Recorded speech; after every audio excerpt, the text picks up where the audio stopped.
اللہ تعالیٰ نے انسان کو جو نعمتیں عطا فرمائی ہیں ان میں سے ایک اہم نعمت زبان بھی ہے۔ اس نعمت کے ذریعے انسان بولتا اور اپنی بات دوسروں تک پہنچاتا ہے۔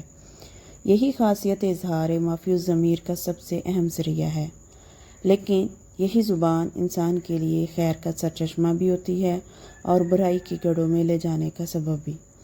اسلام کی تعلیمات کا اگر مطالعہ کیا جائے تو یہ حقیقت سامنے آتی ہے کہ اسلام میں اس کی حفاظت اور اس کے صحیح استعمال کی صرف تاکید ہی نہیں کرتا، غلط استعمال کی سختی سے ممانعت بھی کرتا ہے۔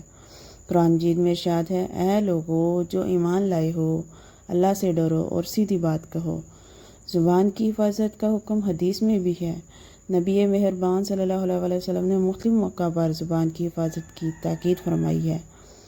حضرت عبداللہ بن عمر سے روایت ہے کہ رسول اکرم صلی اللہ علیہ وسلم نے فرمایا، جو خاموش رہا اس نے نجات پائی۔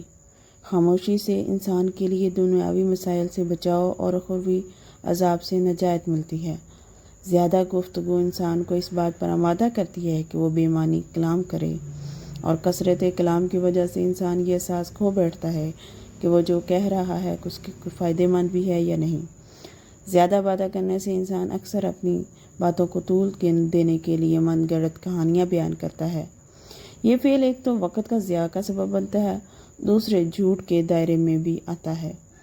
اور ایک حدیث میں خاموشی کی حکمت اس طرح بیان کی گئی ہے کہ حضرت عمر سے روایت ہے کہ رسول اللہ صلی اللہ علیہ وسلم نے فرمایا، خاموشی حکمت ہے، لیکن اس کے کرنے والے یعنی خاموش رہنے والے بہت کم ہیں۔